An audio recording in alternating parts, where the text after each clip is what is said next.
Gather round and let me tell you a story of realms long forgotten. There are tales of the Forest Kingdom, a place of honour and chivalry, known to some as the Land of the Purple Dragon, but known to all as Cormyr. Hi, I'm Tilda, and I'm playing Hiram, a half-orc paladin. Hi, my name's Carl. I'm playing Katya, a human bard. Hi, my name is Anton, and I play Balthazar, a Warforged Cloak of Azuth. Hi, my name is Al, and I'm playing Slate, a changeling druid. Hi, I'm Matt, and I'm playing Zumbo, who is a halfling rogue/warlock. And my name is Dan. I shall be the dungeon master on this adventure.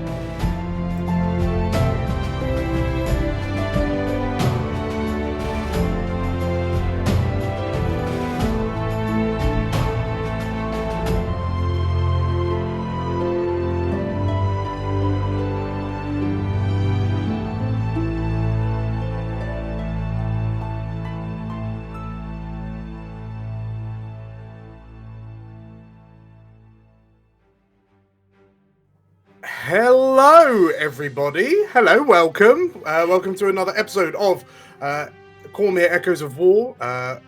Hello, everyone. How are you doing? Hey, Dan. Hello. How's everyone? Good. Doing good. We're not bad. We're not bad. We've had a short little break. We are now back on the much bulkier, leveled up horse. That's why we all look so youthful right. and revigorated. So yes, the Warhounds. You've all leveled up to level 10 at the end of last episode. We're gonna find out what the cost of leveling up to level 10 is, though. I think, but so yeah, is everyone ready? Does everyone want to jump in? Ooh dear. Okay. Yeah, let's do it. Yeah. Yeah. Oh boy. Loss affects us all in very different ways. Some fear it, some reject it, some live with it. Whilst we may take steps to prepare ourselves for loss, sometimes we don't feel ready when the moment comes. Nyx Badger-Ningle travelled to Cormyr from the neighbouring Cormanthor on a self-appointed mission to simply help. Finding companionship in the Warhounds, Badger would meet a valiant end aboard a Nautilid over the Dragonmere Sea. The Warhounds must now face the loss of their de facto leader in their own ways. It is hard to say how they'll react and adjust to their friend's passing, but two things are certain. One, the Warhounds will be changed, and two, the Forest Kingdom is still desperately in need of heroes. Antagonistic forces still lurk out of sight, and the hour to reveal themselves swiftly approaches.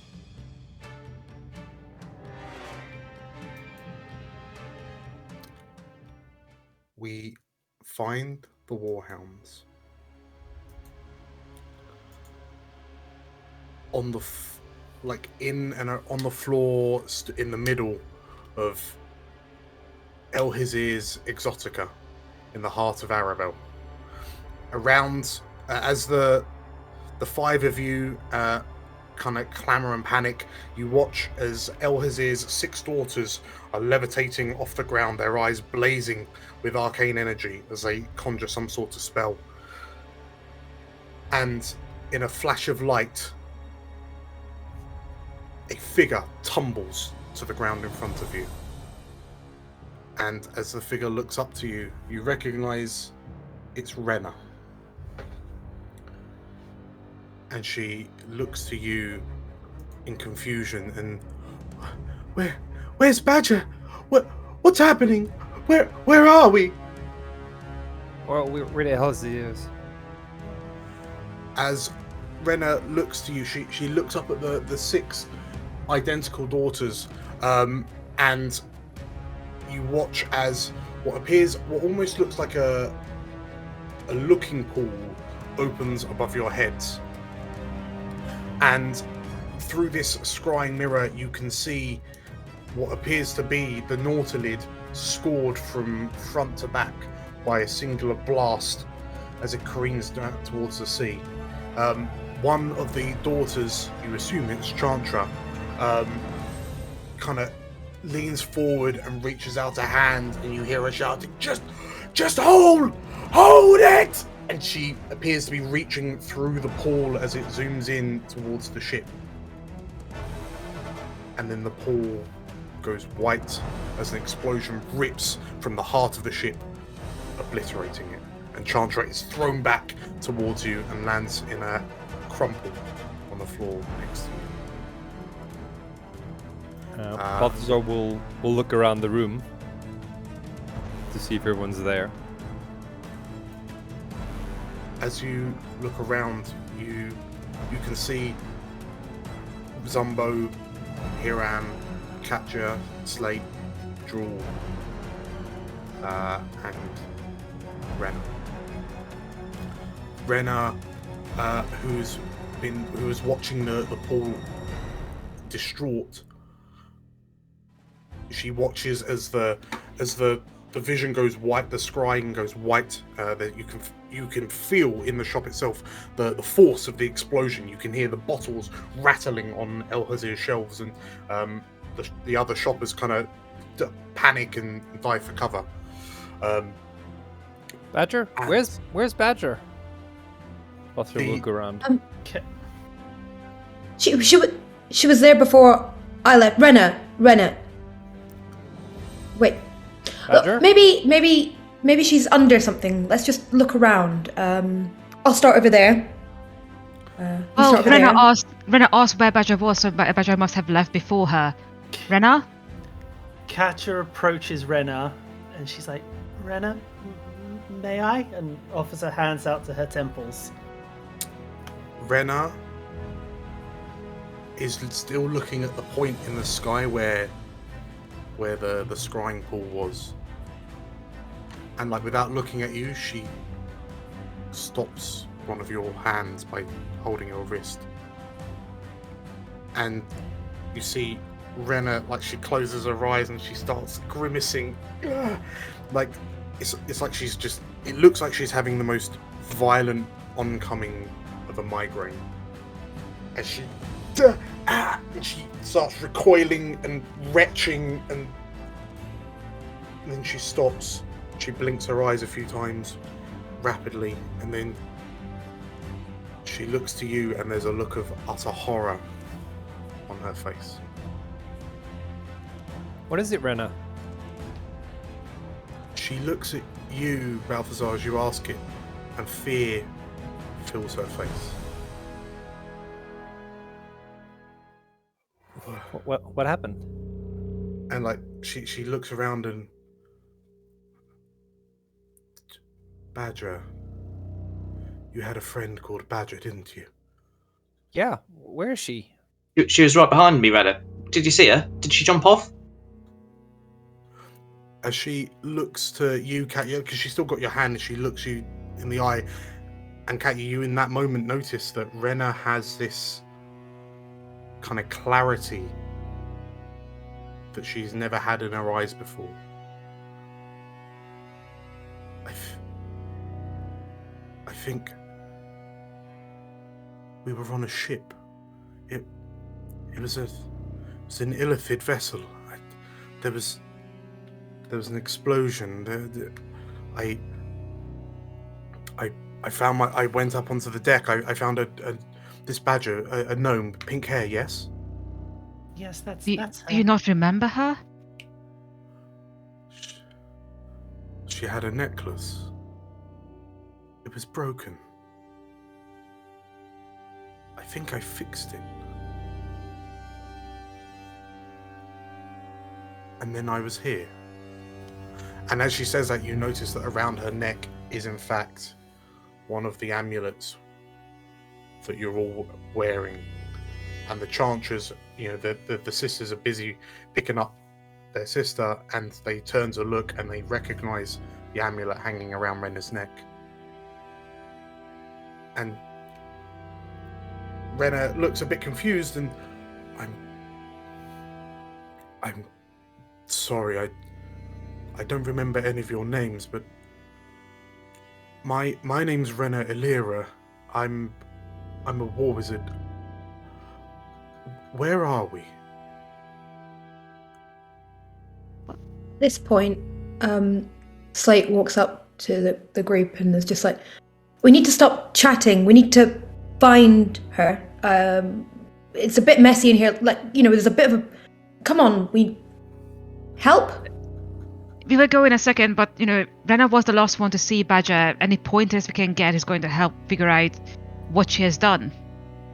Yeah, Rena, obviously Badger's given you her necklace, we can see that, but did she, before you came here, did she jump off the side? Did she fall? What happened? She must have gotten off the ship somehow. So Zumbo, you say that you notice, and Balthazar, you notice that Rena is just kind of staring at you warily, and like she kind of snaps to as you start kind of talking to her, Zumbo.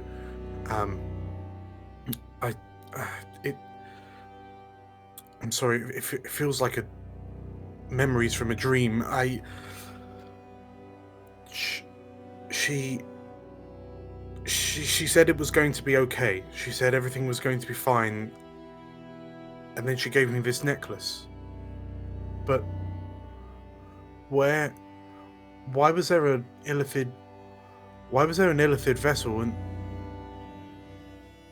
why do you have Project Implacable? Sorry, this is just not the time. Where's Badger? Where's Badger? Yeah, I think Zumbo would go pull Chantra to her feet, possibly a bit roughly. Like, you need to send us back there right now. Open one of those portal things, send us through. We're going to go find our friend. The five sisters kind of they watch you as you kind of grab this woman off the ground, and they all in unison turn to look at you, and in unison they say, "Even with our power, there is nothing we can do."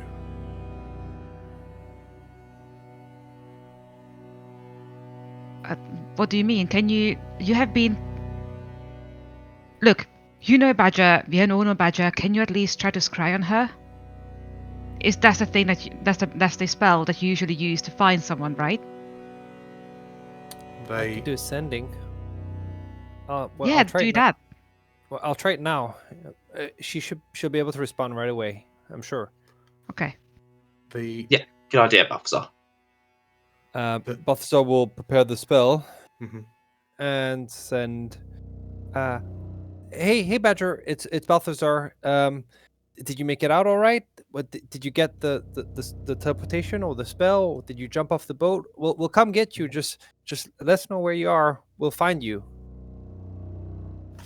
Wait. Maybe she found the way back to the tower. Maybe she went back to be with Emily and the queen, the king and the queen. Can we scry on them if you can't find her? Let me try just one last thing. And Katya's trying to pull her hand out Rena's grip, like. Yeah. Rena lets you go when she realizes. Rena, if you give me permission, I can see your last. If you think about that moment, I can see it. You just have to let me in. Is that okay? Rena looks at you confused, and I don't know you. I know, but this is... I feel like I do. It's important, but I need you to give me the permission to come in. I'm not going to go into your mind without you saying so. So if you give me permission and you think about that moment, I'll be able to see it. Okay. As you did. Rena warily kind of leans towards you. And Katya places her fingertips against Rena's temple and uses her detect thoughts. Okay. As you... The same as always, you feel that kind of sensation of you being pulled from the midriff into Renna's mind.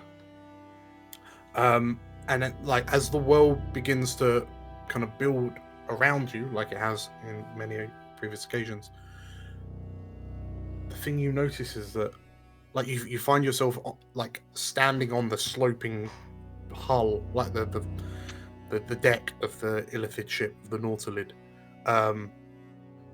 You can see Badger in front of you, kind of looking down, holding a pendant in her hands, and it's clearly a great big crack across it. But what you notice as you look around is that you were high up, but the clouds were below you. But the world you're in seems misty and foggy, and like as you look around, it almost looks like it's beginning to close in on you, like it's disappearing. And you see, like your hands reach out and cast a spell on this amulet, and you watch as the crack shrinks. And as you look up, you see Badger staring directly at you. As she kind of smiles, and you can't hear, like the voice sounds muffled. And you watch as Badger takes the amulet off, put it over your neck, and you just about hear, "You'll be safe. You'll be safe." And then the world goes white as the memory completely fades. Katya's knees immediately buckle. She comes away from Renna and just sort of covers her mouth. As your knees buckle, your world is replaced. And as you look around, you can see a shadowy figure in front of you, and you appear to be in some sort of, looks like a workshop. And there appears to be like a torso, a helmet, a shoulder and an arm hanging off to the side. And as you look, you recognize it looks like Balthazar. And you surge to your feet and bring a wand up as you unleash a torrent of energy, a torrent of magic towards this shadowy interloper. And then another explosion rips out. And then you bounce out. So yeah, Katya falls, covers her mouth, and immediately tears start streaming from her eyes. Dan, does my sending go somewhere? It goes. Okay. Katya, what do you see? You all right? She looked peaceful.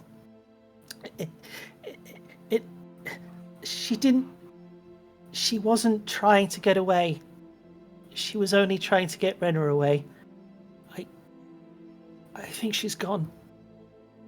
No, that's ridiculous. She's probably peaceful because she knows what she was doing. One of the sisters has cast another scrying, and through this kind of globe orb that floats above her head, she peers through it, and it's an aerial view of the Dragonmere. You can see what's left of the Nautilid is less than insignificant as they splash down onto the water's surface. And as the scry kind of looks around, all you see is the small dot of the island that you were on, that was at the bottom of the sea, surrounded by the Cormyrian navy. Look, that don't prove anything. We've all seen Badger jump huge distances, right? She could survive a fall like that, and if she did, then those boats will have picked her up. She's probably just a prisoner somewhere. She wasn't trying to get away, Zumbo. That's the thing. She stood there, unmoving, unflapping, just calm. Yes, but Rena got away before anything happened. You won't know what happened after that. You know, all you know is what Rena knew. Rena already said that's what happened. I mean, what? You didn't see anything happen, right? Balthazar, Did she die? Yeah. did she reply? No. She's, Okay. her last words to Rena were, "You'll be safe," and then that was that. Okay, so we just need to go to the Dragonmere, speak with maybe the Navy? I know it's not, like, in our best interest, but... I think we should go to Marsember, maybe. Definitely. We probably should, but Slate, you also need to be aware it's very likely that we are not going to find her. Well, we just have to look for a while. It's okay. We need to make time. We can look, but I also just want everyone to be aware that we might not find her. I mean, she would never not let us know if she's okay. She would not do that to us. You might not be able to answer if she's been taken prisoner or she's unconscious somewhere. There's the whole load of reasons. Balthazar, what is the only when can she not answer? No, she can always answer, even across planes.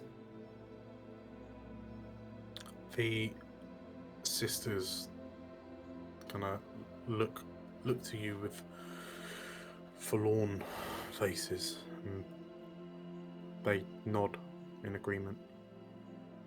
Rena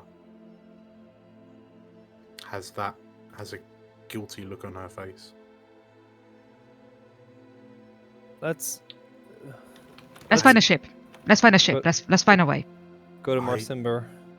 Rena kind of stands up, kind of straightens up, and I don't particularly understand what is going on, but I will do what I can to help you find your friend. Where's Emily? Still in the tower. So probably with the Navy. Oh, I hope. Well, that settles it then. We got to go back anyway. Yes. All right. Perhaps well, what are we waiting here for? And then I'll look to the sisters. Can you get us? We need to get back as soon as possible. I mean, yes, thank you, but we need to go. Can you help, please? The sisters look to each other.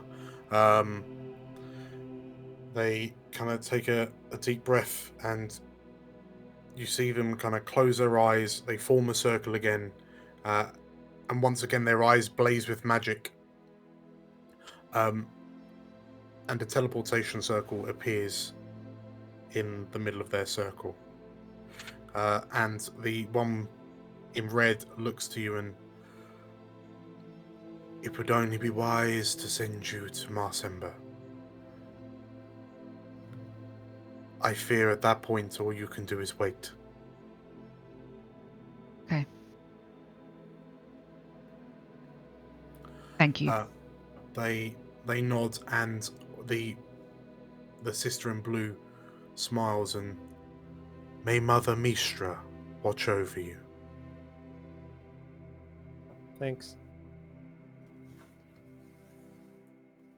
Before we go,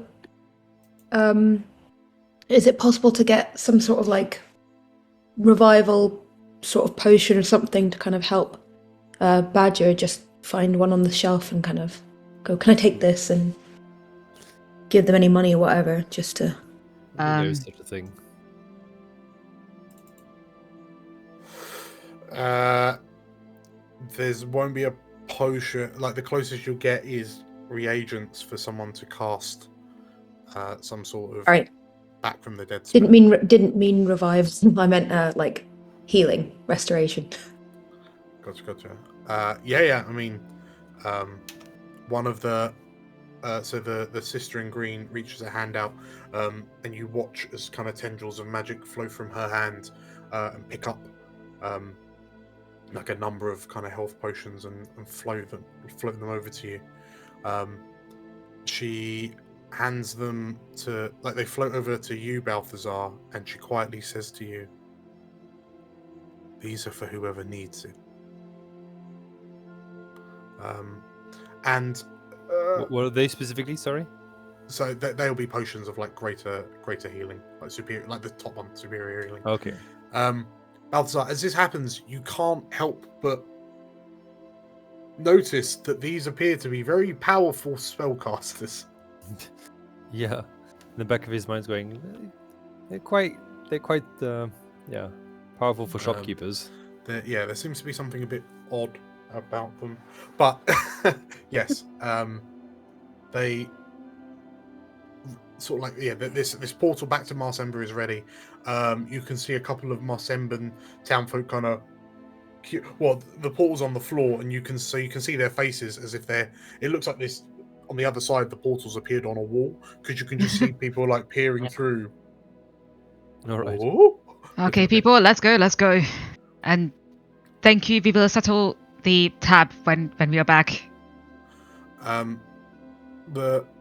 As you sort of the sisters nod as you walk through, like you all pass through the portal, and you turn to see Renna still stood in the Exotica, and she looks conflicted. And then Renna, she looks up. please. We need you. Badger helped you. We need your help to help Badger.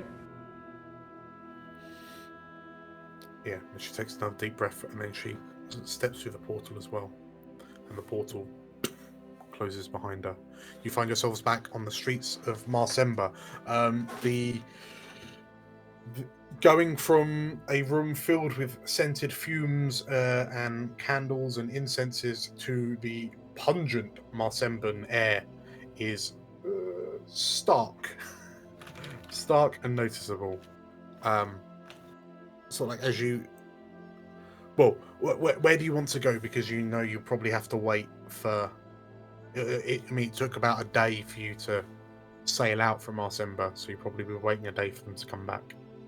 I guess there's several scenes. I guess Hiram's probable reunion with Emily. I guess. I mean, I have to wait for that because any news we get from Badger will come with the Navy, and she's on that. Okay, I guess we'll all wait for the Navy then. Yeah. I think we need to plan for how we're actually going to get her back from the Navy. You know, they're not going to just hand her over, so we got a day to plan that rescue, really, haven't we? Do we need a rescue? Last time we talked, the king was with us. Like, he understood the situation. I think it should be fine. Well, that's assuming the king survived. Well, I've Left left them on the tower. That should be okay. Katya wipes her nose like, if the king didn't survive, I mean, Emily wouldn't have survived, or Raedra. I don't That know, should I'd be back fine. Emily. Oh God, Balthazar, can you send sending to Emily just to let her know we are in where we are? I'm a bit tired, a bit tapped out. Okay, never mind. I think we all do need. Yeah, rest. I'm gonna go find a temple, see if anyone can send something, or contact them. Sure. Do you just want to wait in the pub? Yeah, sure. Yeah, as good a place as any, I suppose. Okay, I So- won't be long. As you split up and kind of go to either the temple or the Drowning Flagon. So, as you all kind of break off, some of you head to the temple, some of you head to the Drowning Flagon, and you kind of hunker down to wait. The next day, there are commotions through the city, and for Slate, as you stand on the docks looking south onto the Dragonmere, you can see the full naval might, well, almost the full naval might of Cormyr heading in to Marsember. There's a lot of hubbub around kind of the dry docks and Starwater Keep, and as you kind of rush out to see what's happening, or to rush over to see what's happening, you're like some of the purple dragons try to stop you going into the dry docks, but you kind of push through regardless. Yeah, And- Slate's not paying attention to them at all. Yeah, in the middle of the dry dock is this peculiar, awkward situation where the purple dragons seem happy, yet they're also in combative and defensive poses. As in the middle of the dry docks is Ezered. Stood next to him, his niece, Raedra. And stood next to them, Emily. The new squire. Right. The new queen. Yeah. Is The new queen of Cormyr. The new queen of Cormyr, Emily. And upon seeing you, Emily shouts out your name, Hiram, and kind of runs through the blockade of purple dragons and slams into your waist in a big. Oh, I'm gonna pick her up and hug her. So as you hug her, you see Ezra kind of hold a hand up to the gathered purple soldiers of the 6th. Stand down, he says. And they kind of look a bit confused. And Ezra nods. She's with me. And uncle and niece slowly walk towards you. And Raedra looks to you with heavy eyes and she says, I'm sorry. And at a loss for anything else to say, she just walks past you.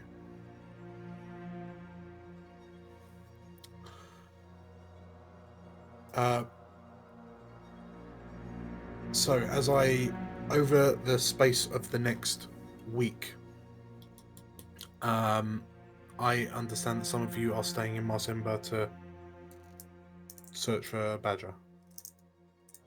Yes. Yeah. I think Balthazar will join with Yep. Zumbo and Slate. Yeah. So Slate, Zumbo, Balthazar, you stay behind in Marsember. You find yourselves in a position where Slate, you're having seen the star whale on the Bobbing Apple 2. You're able to dive as deep as you can for the time you have allowed, with Zumbo and Balthazar kind of clinging to your back, swimming out to the site where the Nautilus crashed, or you can find chunks of debris hideously warped beyond all comprehension. And it's clear that anything that was on the ship would have not have survived. So Do I have locate object? Probably. maybe. As a perk I do. Okay. I definitely have locate person, so Sure. Locate person, is that a thing? I think so. Okay, Wait. creature, isn't it? I just got rid of Oh, it. creature. Oh yeah, yeah. Yeah. And we find nothing. So you find nothing as you kind of deep dive into the Dragonmere around the wreckage, which, as the days go by, just drift further and further away from the point of impact. The only thing you find are occasional merchant vessels lazily drifting past, and the occasional fisherman's vessel. And as you dive deeper and deeper,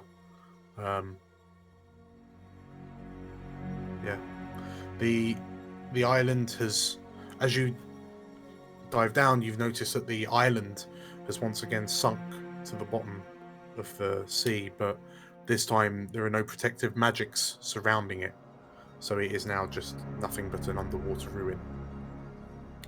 I think even with that, I'd imagine that Slate, I imagine Balthazar, and I guess Zumbo, if we can get him some water breathing, would still want to explore that, right? Yeah. Out of desperation. if we can. Sure. Going through Yes. all the halls we've already seen. So we spend the week doing that, I guess. Yeah. Okay. Well, Zumbo, how are you spending all the time down with Slate? I think, well, if we've got some time in Marsember as well, maybe while we're waiting, I think I would go see Fathead again if I can find him, Okay. and I pay off any debt I owe him, probably quite a bit, but in return, I want to ask him to keep an eye out for Badger. Basically, give him Badger's description and say, look, if she washes up somewhere, if she turns up, wounded somewhere, or you get wind of, I don't know, smugglers picking her up, because he'll have all sorts of CD contacts that would fly under the radar. So just, can he send word to me, and I'll pay him whatever I owe him to get him to do that. I mean, for Fat Ted, this has been the most bizarre day that he never expected to have. Not only has he been paid in full by the Zumbo Marifat, but he's also being asked to look out for us as he understands it. I mean, when you say Badger, he nods and, yeah, I know you. I know who you're talking about. Little pink-haired gnome, right? Yeah, that's right. Yeah. Yeah, she came to see me just before you lot set out. Yeah. They're calling her a hero. Yeah, she is. Yeah. That's why we want to find her. She's our hero, you see. And look, as long as this gold's not fake, I'll keep an eye out for you, alright? Thanks. Yeah, and sorry about the last shipment. No hard feelings, eh? Not for today, at least, Marifat. Not for today, at least. Alright, cheers. I'll just back his way out before he gets mugged or beaten up. Okay. So, yeah, between the lot of you spend kind of that much time down in Marsember. There comes a point after 3-4 days that every time you go down, the only thing you find is more disappointment. And sendings every day that with no response. Yeah, sendings that are never responded to. You eventually kind of make your way back to Marsember, and Zumbo, you know that there's effectively a ferry service that will go from Marsember, along from Marsember up past Walloon back towards Arabel. It'll be quicker than walking. I imagine Slate would be quite reluctant to leave. I think it'd be a lot of convincing or just, pushing by the rest of the gang to, move on to a different place. I think Zumbo would go to Slate and say, look, Slate, I don't want to leave either, but we've done everything we can here, and we've got people looking for her. She will turn up, but she'd want us to crack on, yeah? Until she's back. Well, what can we do? I don't know what we're supposed to do now, though. Well, we still got the diadem to find, and I don't know about you, but I wouldn't mind getting even with those Githyanki gits. Yeah. Badger would want us to help as many people as we can. Yeah. Until she's back, we ought to do what she would do. Okay. You're right. Give Slate's hand a little squeeze. Okay. Hiram and Katya, was there anything you're doing particularly in Marsember, or were you just... Tilda, do you want to go first? I think Hiram doesn't do much in Marsember, but at one point he will try to go back to the inn to talk to Shana. And this would be quite late in the week. What, in Arabel? No, isn't she in the World Serpent Inn? Yeah, she's at World Serpent. So you're gonna walking back to Arabel because you're in Marsember at the moment. Did Did we you have a join us in connection? Marsember? You can only get to it through Arabel. Oh, in that case, no. We can take the ferry. We don't have to walk. Yeah. Actually, however, what he would do is have a talk with Emily about what's going on with Badger. Well, okay. So as you, in that moment, on that evening, as you approached Emily, she turns to you. Did you want to talk about it?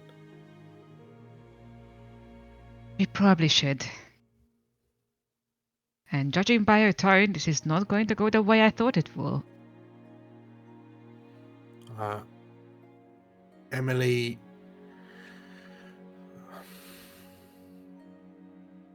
shrugs. I don't know what I feel more sad about.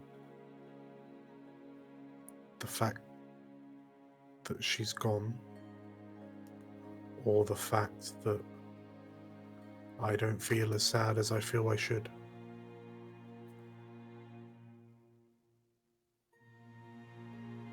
I mean, there is no measurement of sad you need to feel when something like this happens. Emily. Also, if all the ways she could go, in a way this was of her own choosing. She did what she always wanted to do, and that's to help someone.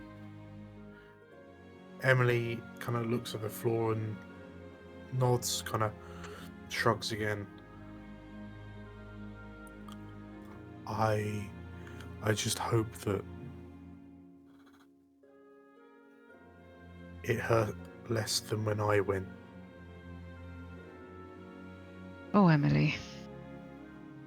I'm gonna give her a hug again. Okay. And say, just hold on.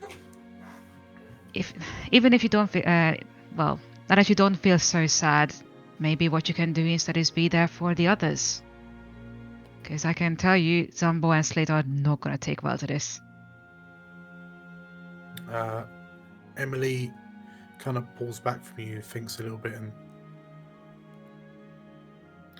I don't think any of us are. No, we are not. She kind of looks to you and, this arrived for us. And she hands you a letter stamped with the Silversword seal. Later. Okay. Emily smiles and I think we should just go for a walk. Yeah. And she We can kind do of that. takes your hand and she kind of leads you out of the inn to go for a wander around along the seafront.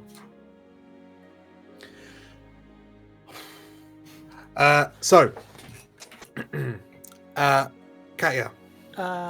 I actually imagine Katya ended up having a massive falling out with everyone after the first night, unable to reconcile what she saw with everyone's optimism.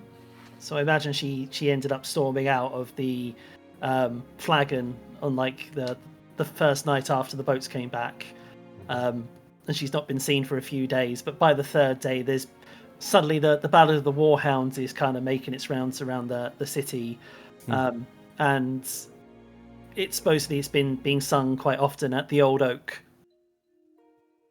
where she's ended up settling for the time being. Okay.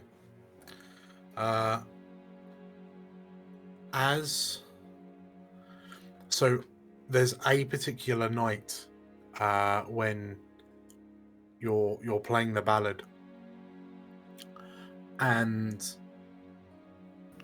she can't seem to get past the Zumbo verse. Badger verse. Okay. Every time you try to say the lyrics, say the stanza of the Badger verse, like every time you falter, you find yourself looking up, like at the crowd of people, like expectant people,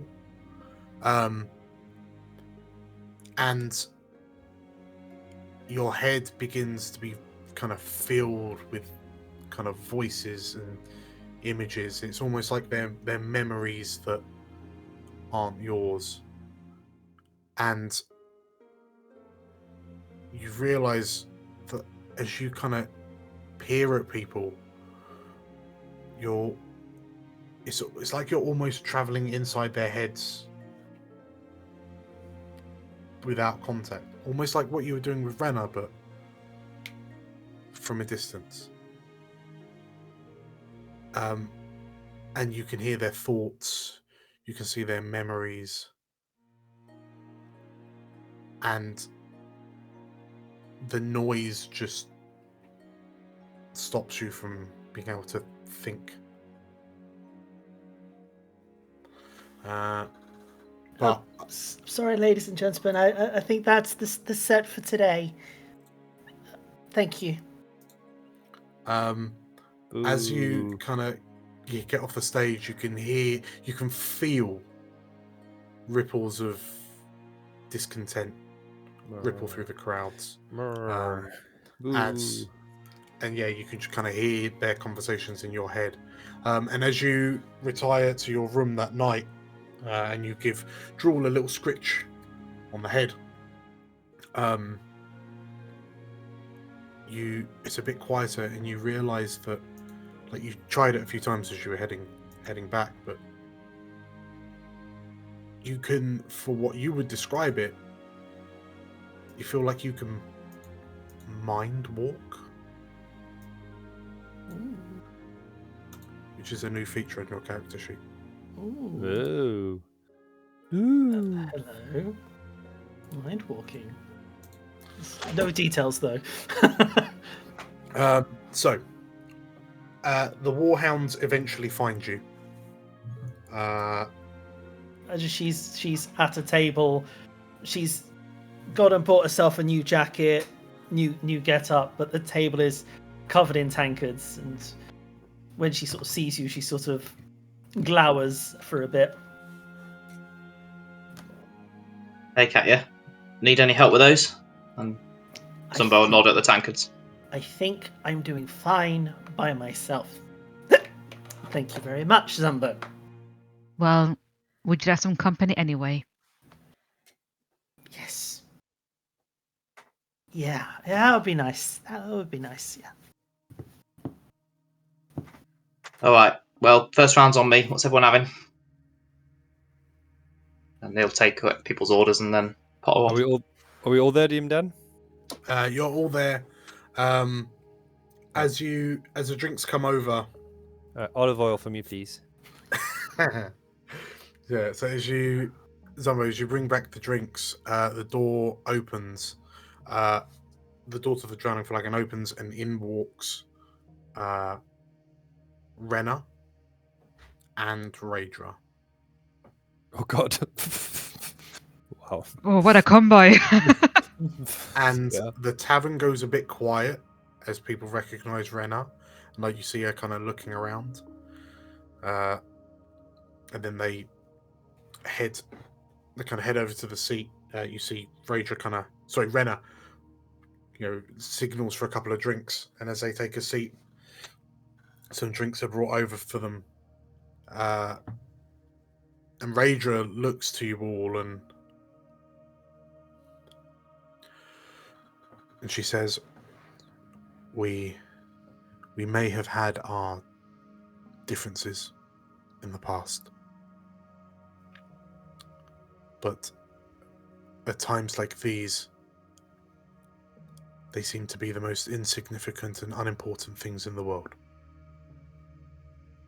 I can only thank you for what you did for us, and I just wanted to let you know that my uncle and I have spoken, and we have formally announced a ceasefire and truce. I will step away from the throne and allow him to continue ruling. There will be no more bloodshed from Cormyrian soldiers on my watch. But that all pales in comparison. And she looks at you all in turn, and she lifts her glass to Badger. Badger. To Badger. Badger. Badger. And yeah, Phaedra takes a swig.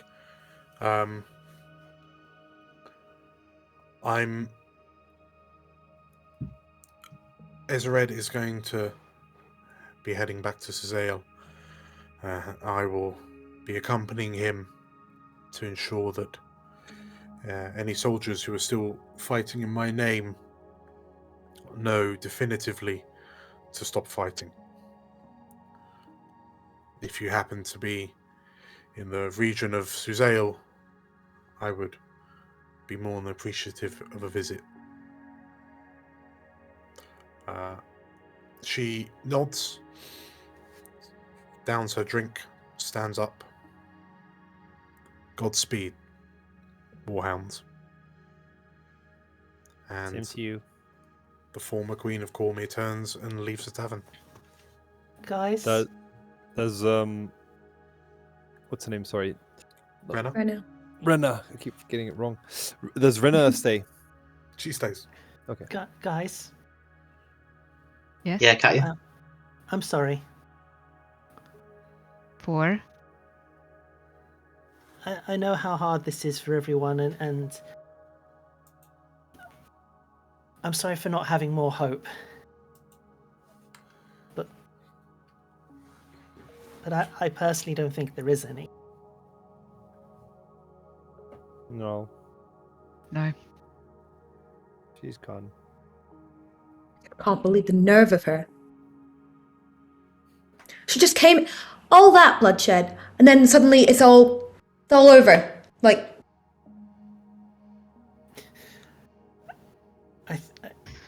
That's why I hate the Royals so much. They just disgusting. It's better late than never. And also, it's what Badger would have wanted. I think. Obviously, I can't speak for her, but So what do we do now? Are we still the Warhounds? if you want to be. I mean, it's not everything is done. If nothing else, Hiram, your mind falls back to that sealed letter you would Oh dear. it's been delivered to you.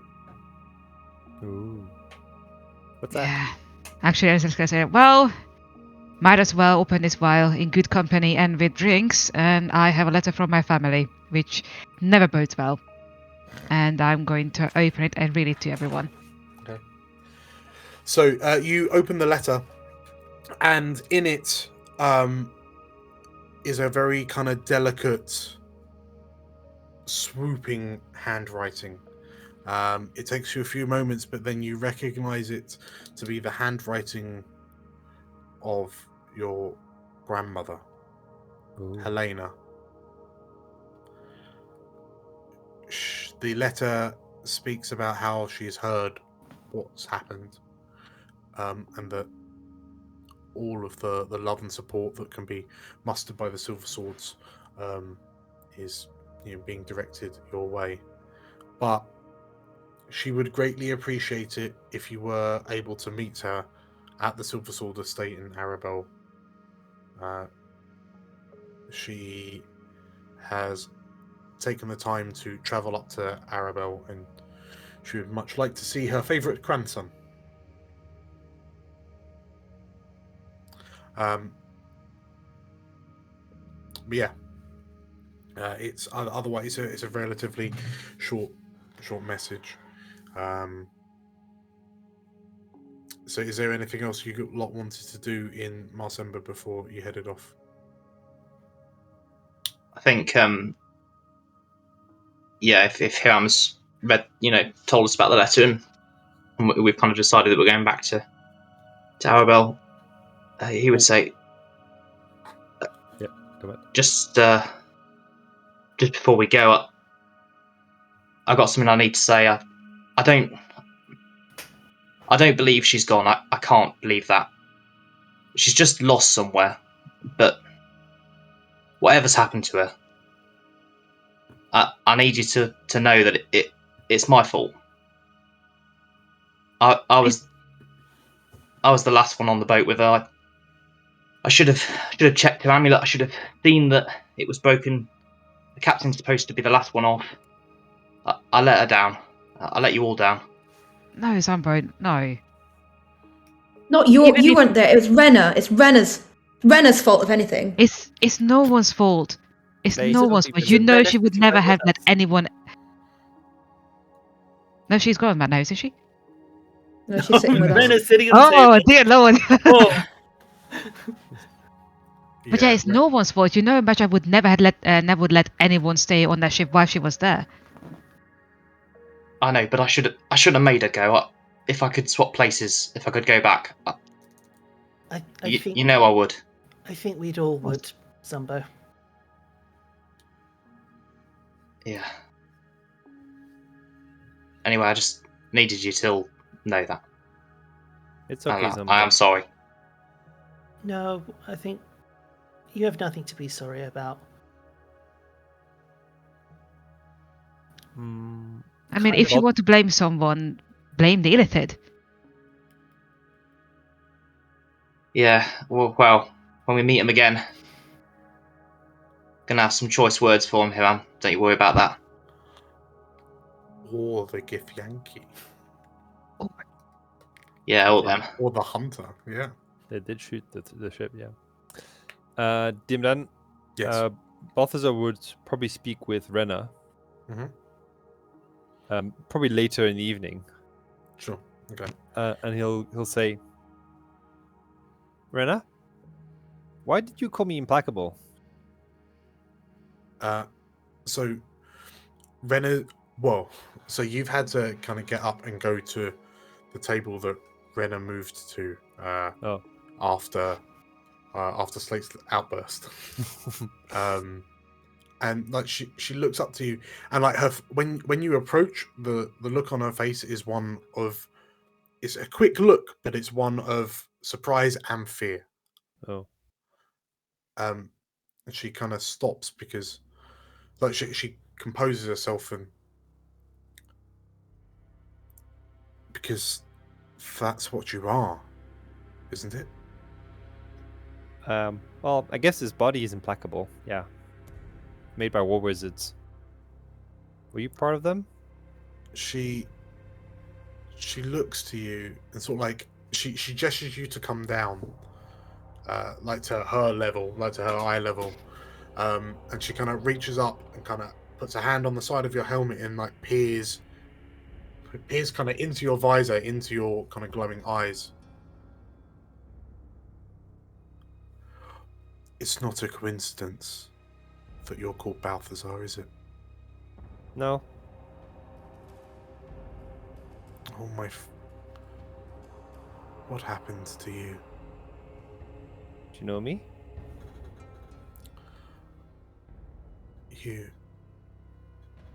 You were there, weren't you? Yeah. I was there. I don't remember it much. Renner stops, and unfortunately, I feel I remember too much. I worry that I remember far too much. Balthazar, in this moment, you can't help but find it strange that the Renner that you're talking to just seems so cognate and in the moment.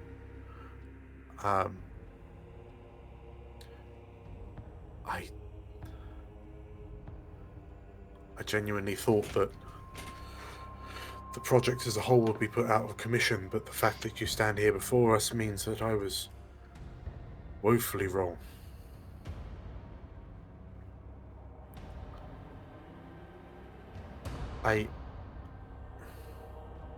I can't help but feel... I feel guilty for everything that's happened to your friend, but I also can't help but feel guilty for what happened to you, little Balthazar. Hey, I'm doing okay. Still me, I guess. She I'm a bit taller. she shakes her head, and I was the war wizard that argued for the use of Netherese magics and Netherese artifacts in Project Implacable. Oh. What did I argue for? Well, if I remember rightly, you were just...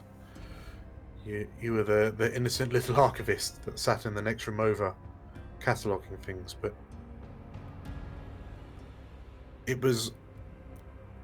We were too greedy. We thought that we could deal with the magics. When we realised that the project had been infiltrated by Sharon worshippers, war wizards at that, the damage had already been done. And in my mind, there was only one option to shut it all down. And then I'm sorry that I didn't realize you were there. Well, I guess I knew what I was getting into if I was working on the project. I guess I got out lucky, I guess. You don't often get a second chance. She nods, and my memories after the explosion in the workshop are hazy until when we found ourselves in Arabel. But has anyone informed the Mage Royal of your existence? Gandra surely must know. Oh, I think it's fine. Well, we'll let him know. So he doesn't know. I'm sure he does. She shakes her head, and I'm glad that... Well, I can only hope that... Okay. Well, I'm technically Cormyr military property, so if they were, they could technically claim me, even though I am Balthazar. So, sure. I don't know how much you saw of the confrontation, but do you know if there were any, apart from me, were there any survivors? The gnomes? 2 gnomes? The gnomes from Lovecraft? Yeah. No, they weren't on site that night. Oh. Then it's just me and you, I guess. I think. I haven't met anybody else. Do you know if Elberth made it out? Who's Elberth? Aidan Elberth. He was one of the war wizards that turned out to be a Sharon spy. No. He was the one I was fighting that night. Yeah, he didn't make it. Yeah, died during the incident. I'm glad. Aidan was a sly, nasty snake. Question: did we actually get rid of Aidan, or is he still alive? I think he wrecked. He dead? Do we know? Oh, he's alive, isn't he? Is he? Yeah, we just escaped him, but we didn't kill him. We didn't fight him to the end. All right, I'll maintain what I said. Okay. If Aidan Elberth has departed from this world, then the world can only be a better place. I'm glad. Whilst I'm sorry for what happened to you, Balthazar, I am glad that I completed at least part of my plan. Yeah, that's a pretty good body. Kind of rusty sometimes, but get rid of it. She chuckles, and I, as a member of Project Implacable, I will do what I can to help you Lifetime supply of oil. I'll do the trick. She smiles, and hopefully it won't be a lifetime. Oh, what? Is there an expiry date on me? How does it work? She laughs. She looks over and, oh, one of your friends is leaving, and Zumbo, as you kind of excuse yourself and kind of head off to kind of be at one with your thoughts. I'm guessing you all have your own separate rooms upstairs. Sure. Yep. Yeah. Zumbo, as you kind of head back to your room, kind of looking for that kind of bubble of safety and security, ironically, one of the only places you can really find it now is in the bathtub in the corner of your room. And as you climb into it and kind of close your eyes to kind of block out the world,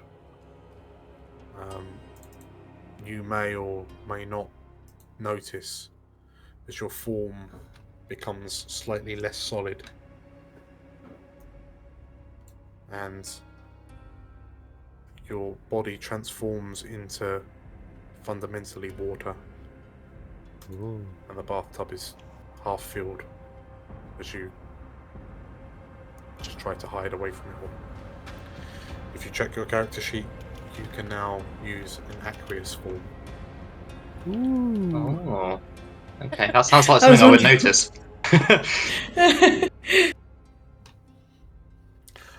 Cool.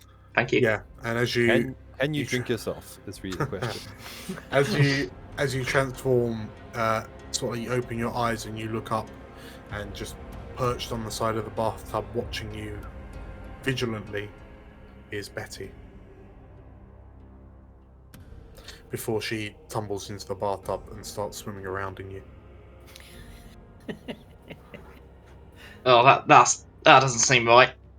Get out of there, and just plop her back on the side. Okay. So you're going to be heading back to Arabel, yeah? Hiram would want to talk to Slate. Okay. That evening after everyone went to their rooms. It's Slate. Can I have a chat with you? Yeah, sure. Look, I'm sorry. It seems to me that you are taking this much worse than the others. And I wondered if you wanted to maybe talk about it. Well, what's there to talk about? We've already decided that she's dead, and there's no point in, we can't find her, and she's gone, and it just seems like we're all, it's been what? A week. Are you kidding me? Well, let's just keep on moving. Let's keep on going. It's just ridiculous. Okay. So personally, I don't think she's coming back because of what Katya has seen, what Rena has said, the fact that she's not answering any of the sendings. But obviously doesn't mean that you have to believe in the same. It just means that at the moment we are probably not going to find her on her own. If we are wrong and she is still alive, she will find her way back to us on her own. If keeping this hope with you is easier for you, you absolutely can do that. But for me, I can't hold on to that. It's not healthy. That kind of hope would crush me. It's easier for me to believe that she did what she wanted to do, and that now she's in peace. If you really believe that, then how are you functioning at all? Like, we've spent a long time with each other. You can't just... I don't have much of a choice. I have a squire. Katya was falling apart. Like you, Balthazar and Zumbo were under the sea. I did not have time to grieve yet. And I will do so in my own time. But this is not a time yet. Like this is not the first time someone I love died in front of me. I've done this before, and it's awful, and it's going to continue to be awful. And I will just deal with it every day as best I can. How long did it take you to, stop feeling the pain of missing someone? Oh, it doesn't go away. Like, obviously it's a bit different because Emily came back, but every time I see her, every time we're in a dangerous situation, it's like it happened 2 minutes ago. It always hurts. It doesn't get better, but it gets easier. Like, I know what to expect. I know how it will feel.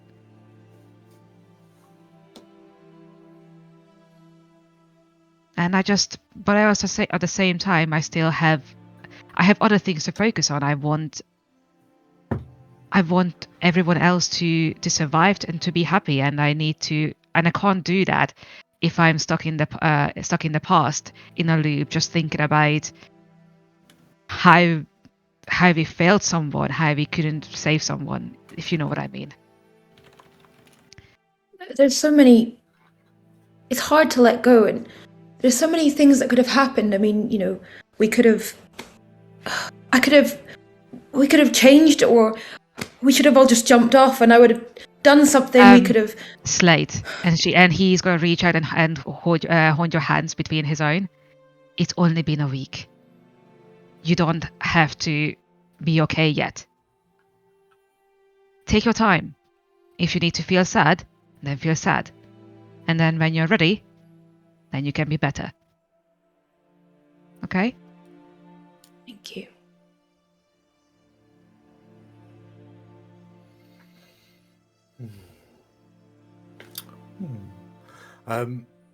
Okay, so as your kind of conversation ends, are the Warhounds heading back to Arabel the following day? Okay. Yeah. How is it do you intend on traveling? via Suzail or not? Can we just teleport back? We What's can. Suzail for? If I get the correct spell components. I need rare chalks and inks infused with precious gems worth 50 gold pieces. Oh dear. Oh. I don't think Balthazar knows any of the teleportation circles in Suzail, but you would have seen the one in. You would have been given details in El Hazir's. So the question is, would I know the War Wizard one in Suzail, and then El Hazir's in Arabel? Because in the spell it says I get to know two. So Question: could you know the Suzail one by talking to Raedra? No, I have to Like think surely someone tailing the king and the ex-queen would know if there's a teleportation circle in Suzail and how to get there. And there must be at least one war wizard. I mean, being an ex-War Wizard archivist, I probably would know the one in War Wizard Academy. Whether I can use it is another thing. Oh, do you think we need to shake your head like a magic ball to get the right information out? Remains unclear. Slate, Katya, Hiram, you remember that there is in fact a teleportation circle into Zale. It's outside the Mage Royal's tower. That's the portal you watched the Semberholm delegation arrive through just before the supposed peace summit at the end of Arc 1. You know also that there would be one at the War Wizards College. Balthazar, as an archivist, you probably wouldn't have been given the sigils because those are, well, I mean, bad. Yeah, access to those portals is on a very much need-to-know basis. That was very important. Can we do a hard history check to okay. try and remember the one? So can we go straight to Al Hazir's then? Because there's one there, right? You are able to teleport to Elhazir's, and then, yeah, if we can figure out a second one, then there'll be a second one. Okay. Yeah, you're able to find like rare chalks and whatnot. That's easy enough, especially in Marsember. Gotcha. So, Can I following buy some morning, spare? Can I buy like 3? you can buy some spare. You've got the gold, yeah. Okay, cool. Let's go. So yeah, come the morning, teleporting back. Yeah. Yeah. All right. I just learned the spell. I hope it works. Okay. So, in the morning, you all gather in, like you pay up your fees at the reception of the Drowning Flagon, and then as you gather up in Balthazar's room, you watch as he draws out the arcane sigils of Elhazir's teleportation circle. As Balthazar kind of casts some magic, and the circle ignites into life. You all kind of step through, and the smell of sewage and rotting fish fades away and is replaced with. Before stepping through, Katya looks out the window towards the sea and just says, "Goodbye, Badger," as she steps into it. Okay. In which case, Katya, you stay behind to say that. And you're the last to step through. Like Renna steps ahead of you, last to step through. As the stench of sewage and rotting fish is immediately swapped out with the smell of incense, you bump into the back of Slate, who's Slate. And Slate, you've stopped suddenly. Because in front of you, Katya, as you peer around Slate, you see what appears to be Chiron, but with brown hair and slightly different tattoos. Huh. And in that moment, that's not Chiron, that's Baz, that's Barrence. And Slate, you look at your mentor as he stands there with his hands on his fists and his beard bristling. And he, do you even know how long I've been waiting here for you? He shouts. And as the portal behind you closes, let's grab a 10-minute break. Oh. That's. Cool. I'll see you all in a little bit. All right, see you in a bit. In a bit. Bye. Hey, it's Balthazar. Katya and Badger forced me to do this. They say I should ask you to subscribe and support the Warhounds. Thanks, I guess. Welcome back, everybody. Hello. You Hello. made it all back, and for that I'm eternally grateful. So, the Warhounds have arrived back in Arabel, back in the busy and bustling Elhazir's Exotica, which I can only assume is very, very disconcerting for anyone shopping there when a teleportation circle just rips into reality and outstep a load of adventurers. But yes, Katya, as you're the last one to arrive, you have accidentally bumped into Slate, who has come to a sudden stop because, yes, in front of you is someone who looks sort of like Chiron, but not. In front of you is Baz, and Katya, you notice that his beard and eyebrows are bristling. He has his hands on his hips, and he has just shouted at Slate for making him wait so long. And yeah, Baz focuses his very intense gaze on you, Slate. Well, what have you got to say for yourself? This point, I think Slate just completely breaks all late odds and just goes and just like crumples into a hug into Baz and just kind of like starts like weeping. The old man has a look of utter panic on his face, and he goes like his arms come in. He goes stiff as a board. Slate, as you kind of hang off him. What form are you in, Slate? Probably. Because if let's Chiron, go from. I'd say it's probably more Rowan at this point. So, as this suspiciously attractive, long, red-headed woman just kind of falls over Baz, he just and he sort of looks around and like he looks at the rest of you Warhounds because he's not entirely sure what to do in a situation like this, and then like he bends his arms at the elbows and just kind of very delicately kind of just pats Rowan's back with his fingers. He doesn't really quite know what to do, and times like these are quite stressful. There's all these changes in your body, and it can really be difficult to process. He says, and he looks at you and, what's happening? He mouths to the rest of you. Katya, using her telepathy, speaks into his head. One of our companions has not returned. What did they just miss the teleportation circle? He says out loud. No, they're no longer on this realm. They got in the wrong teleportation circle. Baz, Oh my- Baz.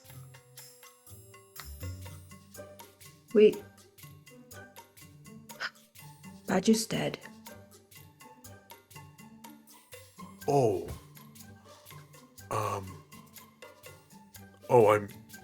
I didn't realize. You could have told me sooner, Slate. Now I just look like a right fool.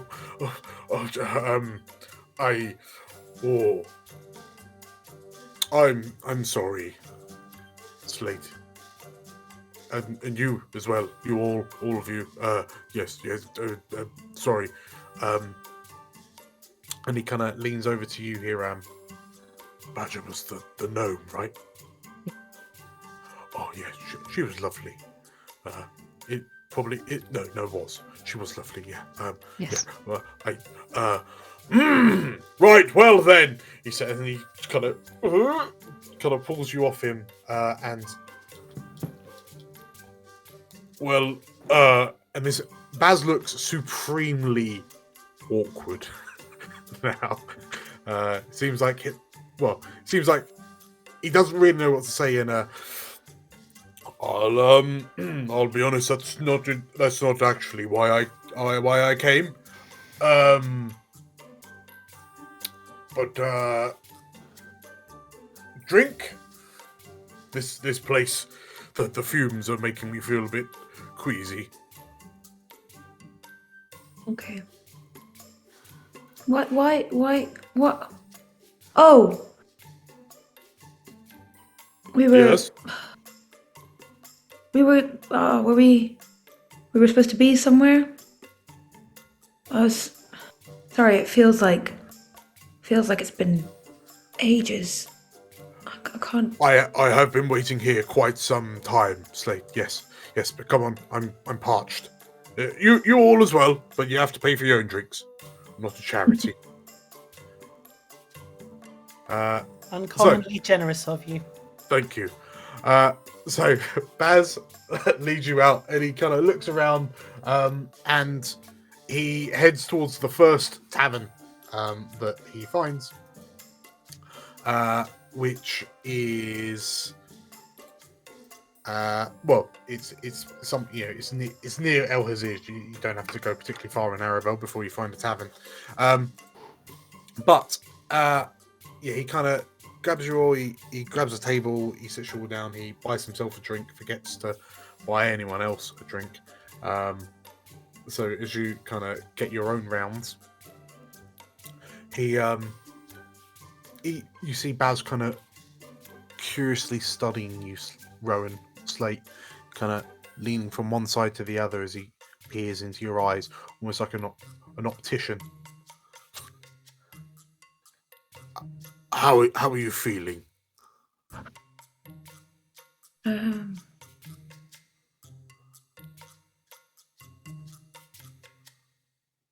Tired. Tired. Really tired. Well, yes, as I say, there are things happening in your body that are unprecedented, and you're just not going to.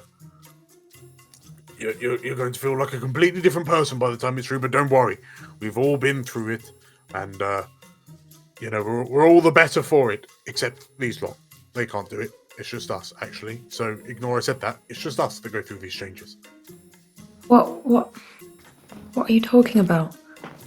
Well, I mean, yeah, I know this is new to Slate, but I was speaking with some of the druids back in the King's Forest, and they noticed that the spirits were saying that they could feel your power growing. We were expecting that it's probably around about the time now that you can really well and truly manifest nature's wrath and all that, So we, I just wanted to check in on you. Yeah. Don't worry, it's not a hot flush. You can just become a fire elemental now. But I just didn't want to panic you in case you're trying to have some private time, and then suddenly you've literally become rock.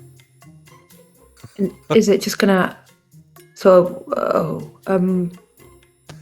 don't know if I'm really. So, I'll be walking along. Yes. And then suddenly I'll be a flame. Is that what you're saying? Because I don't know if I really can handle that right now. Only if you forget not to be. And I've got a thing that will help you not forget to not be the random flame person. Oh, Are you following me? Yes. Or air. I mean, if you're in a public place and you really need to, then I find that becoming an air elemental is quite handy, because you just waft yourself away. Are the rest of us sat at the table listening to this conversation? Absolutely. Like studying our drinks very intently. Now, I found that, when I was your age, and I was developing these things within my body, that I needed certain things to keep me in control, keep me intact. Oh my god, I'm covering Emily's ears. What the hell? Almost, just something to keep everything in the right place, Imagine Katya's also like. I think also, like, even Rowan's kind of like, is this really happening? I suppose. Right now. Yes! And he raises his voice. I suppose it's almost like a chastity cage, but for, like, all of you, right? So, I think, like, Rowan slowly just, like, slightly... Katya leans over to Slate. It's like, how did you grow up the way you did with this guy? So, I spoke to the druids back in the King's Forest. They've accepted me back in now. Everything's grand. That's so good. I mean, I say they've accepted me in. They haven't actually verbally said that yet, but I'm just assuming. But I did manage to go through my old things, and I found these, and I think they will be extremely beneficial for you, whilst you're going through these urges. I thought about giving them a fancy name, but it actually just felt a bit more smutty to give them a name, so I just referred to them as my shackles. Okay. Can I not do this at all? No, I really think you should. Okay. I mean, is this really... Yeah, no, it's absolutely fine. It seems intimidating, but you just put them on your wrists, like this, and he just, he clicks on. So basically, he's pulled out these two kind of worn-looking bracelets, almost. They're all manacles. They almost look like manacles. And just like while he's talking to you and he's distracting you with his words, you hear a click, and like one of the shackles is on your wrists, and then as you look at it, there's another click as he clicks on the other one. Perfect fit. I don't think this is okay. Don't worry, we never do when we first put on the shackles.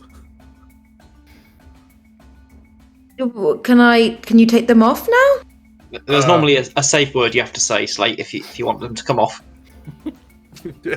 I see you've also had some shackles. Unfortunately, I can't remember the safe word.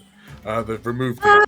But it's for the best. Can we? It's for the best. So this is for what is going on?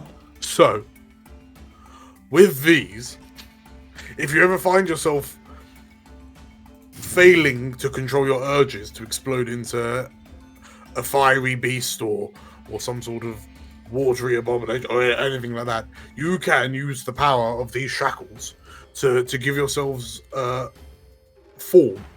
And it just kind of, takes all of that pent-up energy, rather than it just ripping out of you in a big explosion. It just, keeps it all in. So, if I wanted to just, become air and just dissolve into the air right now, would that be possible? Because that would be so good right now. I mean, you could. I would suggest, only doing that if you, But, if you were to have a look inwards, you would see that not only could you now potentially transform into elementals using your wild shape ability, but you can transform into a form of elemental that's a bit more contained. I've heard some. I was having drinks with some cultists. They came down from the Desrin Valley. There's something about the elemental evil. Sometimes they refer to these things as myrmidons. When they take an elemental and they bind it into a specific location. But that's what the shackles do. You just kind of keep all that pent-in energy. Which really kind of keeps all the chutzpah. Katya leans over and is like, you don't talk to people very often, do you, Baz? Why? What makes you say that? No reason. Good. So, Well, out of character, Dan, what does this thing do? So confused right now. So, yes. So, It when shackles, it prevents you from doing things, basically. when right? you use your wild shape ability, now that you're level Yes. 10, to transform into an elemental, you can instead transform into an elemental myrmidon for a shorter period of time. What on earth is a myrmidon? Wow. It is a shackled elemental. It kind of harnesses all its energy, but you can't. Whoa, cool. So, and then Baz points to you and yes. So rather than just kind of splurging all of your power everywhere, you can just direct it, focus it. So, does this mean it only takes one wild shape rather than two? No, it's still two. Says Damn it. Baz, breaking the fourth wall. I'm saying at least yours has a description. I still don't know what my special ability does. So Baz kind of looks to you, nods, and I think that pretty much wraps up everything that I need to discuss with you. I don't think there's anything else important. Okay. That is discussing. I probably am gonna just, die now. Thanks no. so much. The shackles will make you feel like that maybe for a few weeks, but the feeling passes. Great. I'm gonna. You know what? I've never felt more like having a drink. I thought this was a strange week, but yeah, I'm gonna go and get another drink for everyone around the table. I get a round, as it's called, hence why you buy a round for everyone. And I'm gonna drink that for myself and get one for everyone else as well.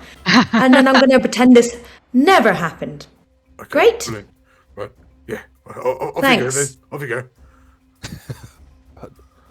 And Slate, as you get up and wander off, Baz looks to you and I'll be honest, I was feeling a bit nervous, but I think that went quite well. But I'll tell you what, I am terribly awful with goodbyes, so I'm actually just going to sneak away while Slate's at the bar. You're a great human being, aren't you? Thank you. Right, well, Wow, thanks. good to see you, and off I go. And Hang on, old timer. Hang on. Those shackle things you gave Slate. If one of they're us, too big for you. They're too big for you. Yeah. But if like one of us was inexplicably turning into water or fire, like you said, Slate was. Would they stop that happening? Do you reckon? Because just out of interest,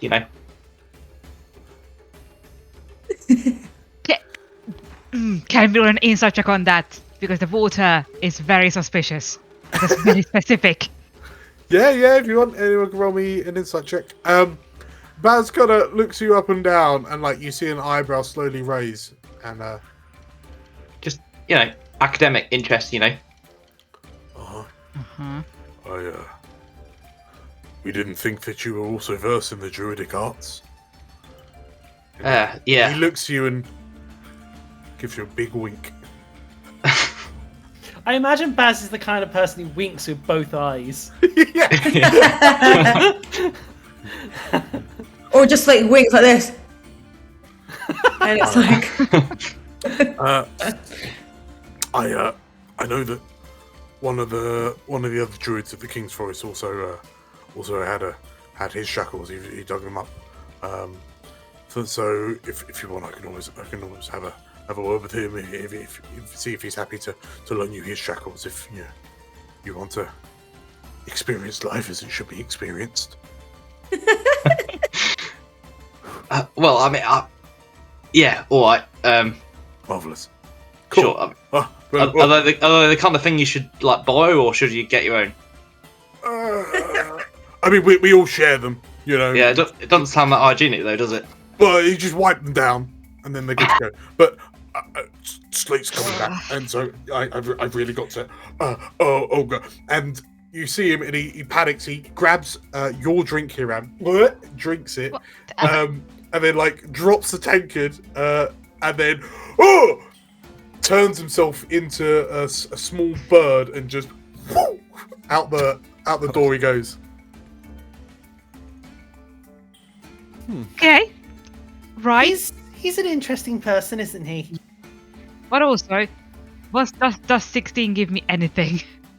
So I am not letting this go. It seemed like a very peculiar thing for Zumbo to be asking, for sure. Mm-hmm. Zumbo, that's a very peculiar wording right there. Is there anything you want to share with the class? Maybe not right now, Hiram, but yeah, just had an interesting bath earlier. That's all. Oh god. At the mention of a bath, Hiram is like, oh, never mind. I'm good. Unless I can always show you if you'd Carry like to. No, carry on. It's all fine. Is it like a wart or a pimple? Yeah, I thought that'd shut you up, Hiram. What do you find? So it's like you come back and you find that Baz is nowhere to be seen. I'll say to everyone, I'll be like, now that Baz has gone to the toilet, I'm really sorry about that. But you know what? I'm just really grateful that he's here. So thanks for being good about it. It's just good to have family around. Mm-hmm. It was hella awkward. Just so awkward. But yes, I can see why he means a lot to you. Yeah. Well, thanks for being so nice about it. When he comes back, let's just try not to ignore it. He's not coming. He's not coming He's back. left. Had an urgent appointment. Yeah, forgot about it. Planned doctors. Yeah. Okay. Great. So you kind of have your drinks, and sort of like so now that you're back in Arabel, you kind of make yourselves comfortable, kind of go and do your things. Meanwhile, Hiram, You take this opportunity to head over to Silversword Estate. Is anyone else going with Hiram to the Silversword Estate, or are you just like deliberately Hiram want going us on to? your own? I think I would prefer to go alone to this Yeah. one. Sure. In which case, yeah, you head to Yeah. the northeast of. Just in case my grandmother wants to talk about my masturbation technique. God. We could be so lucky. Hiram, as you head up to the northeast of Arabel, you the streets get more even and cleaner the more northwest of Arabel. You eventually find yourselves in front of the iron gates of the decorative iron gates of the Silversword Estate. One of the kind of groundspeople gives you a nod, and they let you in. And you notice that the groundsperson looks quite somber. There's just a bit of a somber mood, but she still makes kind of light conversation with you, asking how are you doing, or how's the adventuring, how's things with the Warhounds, or just completely idle chit chat. But as you you're led into the house proper, into one of the sitting rooms, and sure enough, there you see your grandmother, Helena Silversword. She looks to you and smiles, and she kind of stands, walks over to you, gives you a big hug, and she says to you, as you look to her, her graying hair, her kind of olive brown skin,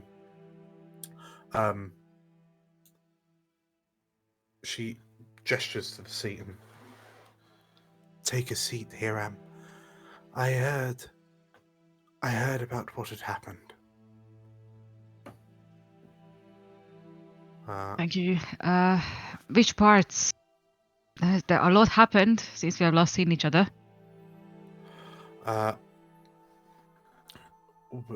We heard that you went out to sea, and that not everyone made it back. Yeah. Are you doing okay? I mean, considering. Oh, I don't know. It just is. It does not feel real. I keep waiting for her to just pop up and tell us to, get on with it. Let's go. Let's help the realm. Let's go talk to Shana. Let's, do things. And it's, God, is the stupidest thing that remind me of her. And it's, God, the worst part is that all this time, since Magnus made her the leader, so in my head, whenever she made a decision, I kept judging her. I kept thinking, was this the right choice? I wouldn't have done it this way. I could have been better, and I don't know why I did that. She always tried her best, and now I never get to apologize for that. And in the end, she did do the right thing. God, I just feel like I have been a coward, and I never get to make it right. I wanted to have so many conversations with her. I wanted to have so many drinks, and now it's just not going to happen. There's a loud tut from your grandmother. She shakes her head, and no grandson of mine will think of himself as a coward. The fact that you and all of your companions were there up until the very end, that speaks volumes for the courage that you all have, and the the bond and the love that you have between one another. And there are times where terrible things will happen.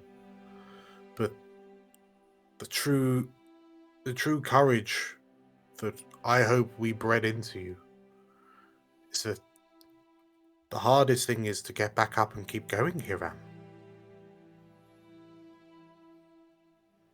That's, if nothing else, I certainly hope that you would have picked that up from your mother.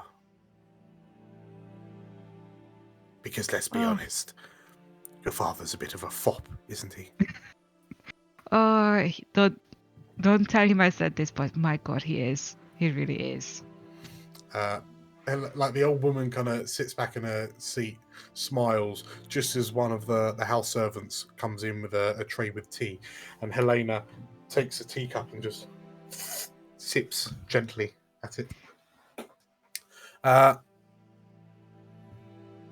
There's many things that are expected of you, Hiram, given that you bear the name of House Silversword. And I think there's very few people through Cormyr that would challenge the thing that you and your friends have done for the country, for us. But the real reason I wanted to call you here is that Silversword isn't the only house that you belong to. She smiles and... Before I married your father, before I married your grandfather, do you know which house I came from? So, in character, I probably should know. Out of character, no. Roll me a history check. Thank you. History. Do I get through with advantage, seeing how it's my own grandmother? No. 19. See, because you don't need it, because you're such a good grandson. I gotta say, history is the only stat where Hiram actually rolls pretty much always well. Clearly, he should be a historian, not a paladin. Yes. So, you remember, or you know, that your grandmother, Helena Silversword, used to be Helena Roaringhorn. That rings a bell. House Roaringhorn. The thing that you know about Roaringhorn is that they have a reputation for being bold, impetuous, and living with a zest for life. And much like the other houses, they have a lot of rivals who would see them actually as reckless, boorish, and lustful. But that's certainly not the words you would use to describe your grandmother right now. She looks to you, and Silversword's always happy to be second or third best, but that was never the Roaringhorn way, Hiram. Part of the reason why I love your grandfather is that he's so un-Silversword. A bit like you, actually. So, in the same way that you carry the legacy of House Silversword upon your back, I want you to carry the legacy of House Roaringhorn on your front. And she reaches down to a brooch that's on her lapel, like on her, just above her, or just on her breastbone. And she takes it off and she looks at it for a moment and then hands it to you. And as you look at the brooch, it's about slightly about the size of your palm, oval in shape, a beautiful gold filigree around the edges, and what appears to be a white marble carving relief of the head of a griffin.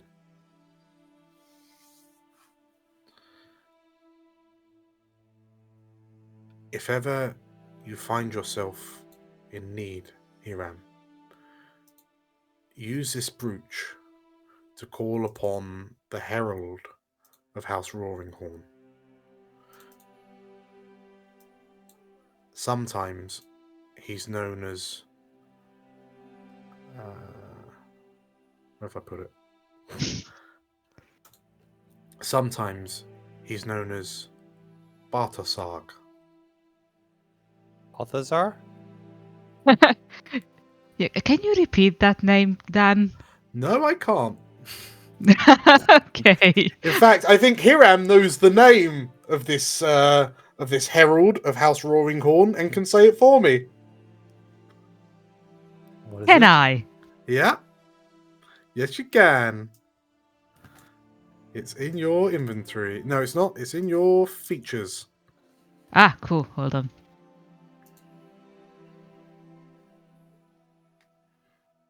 What is it? Battle Shag. Oh, Battle it's a- Shag. Yes. Yes. Shadow Oh, bag. That's Shadow lovely. bag? No, So- Battle Shag is the Hungarian word for courage. Oh, ooh. So your grandmother nods to you and may he deliver you unto victory, little silver sword.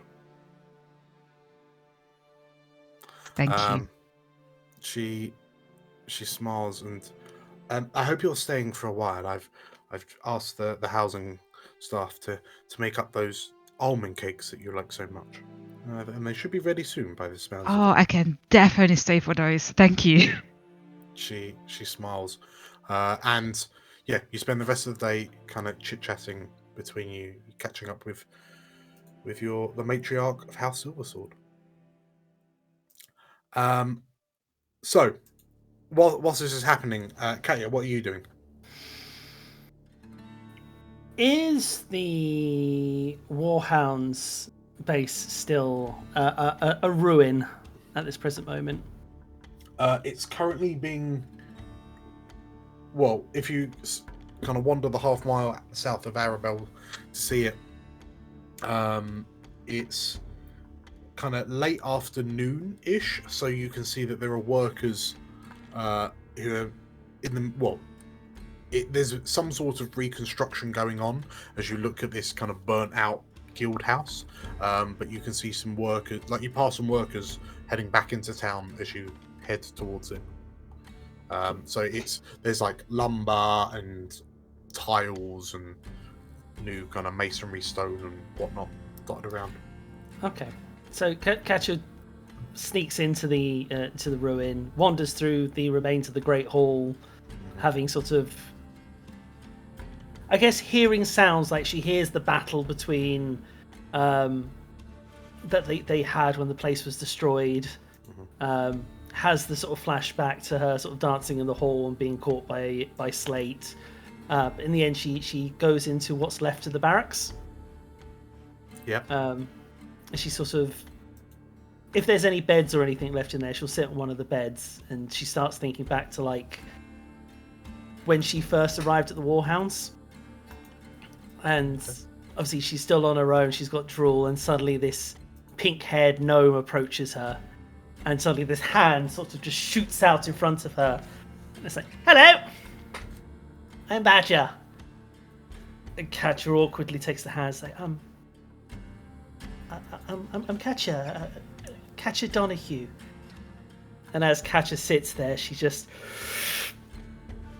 screams, and as she does, the whole back wall of the barracks explodes outwards. She's left there, sort of just head in her hands, as the bricks just float away from her. She just sobs into her hand at the memory of when she first met Badger. And then eventually the bricks just all fall.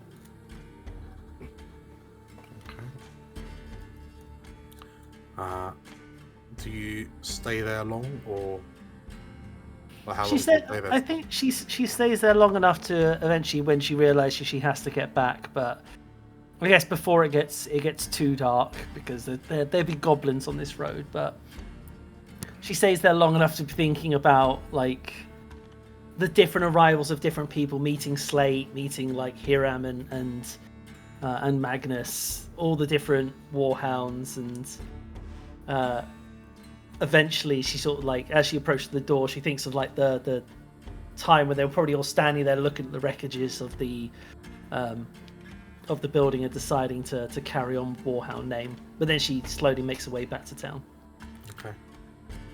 I mean, in which case, as you make your way to the eastern wall of Arabel, and you stand in the doorway of the Wild Goose Inn, and you, which god or goddess do you invoke to enter? Oh, she'll invoke her own, which is Melil. Melil, okay. Melil, yeah, Melil.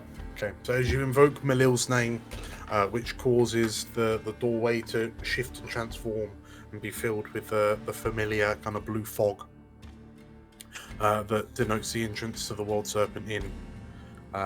You enter to find the Warhounds gathered around a table. Even though this place, wherever it is a considerable difference from the Dragonmere Sea, there also seems to be that kind of pall of subduedness in this place as well. There's not even the loud booming voice kind of tearing through the tavern like there normally is. Sorry I'm late, everyone. I just had some business to attend to. Sorry to have kept you waiting. And as you all kind of grab a seat,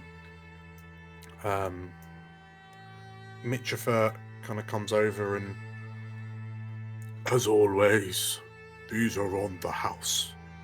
And he plops down some drinks and some food for you. And I thought it would only be fair for me to inform you that Lady Shana and Master Arabel they've already left.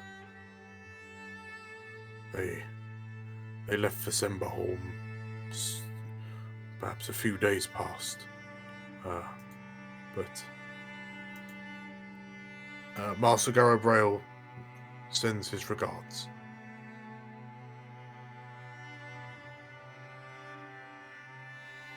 Thanks. And this giant of a man kind of nods, his big white beard flopping as he does, and he kind of he turns and wanders. Well, so he turns to leave, but then stops. He looks back to you. He pulls a wand from his belt, and with a small flick of the wand, all of your drinks begin kind of take on this subtle gold glittery sheen. A small enchantment. I hope it will make you feel a little bit better. Thank you, Mitrofer.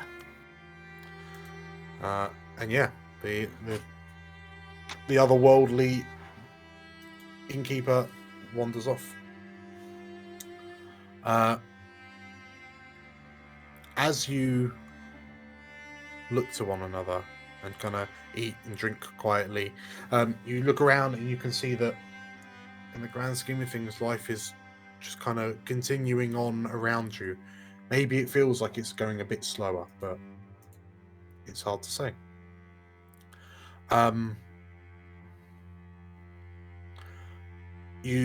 Nothing else of note really happens this evening. You retire each to your rooms. Mitrofer sorts out a room for Renna, which, like, you hear a "ooh" come from the elf as the door opens, and she sees this bedroom for the first time. You can't help but get the feeling that the bedroom probably looks significantly different to how it did before. You see an actual bedroom, not just the one from the Stagsteads that you saw before. Balthazar.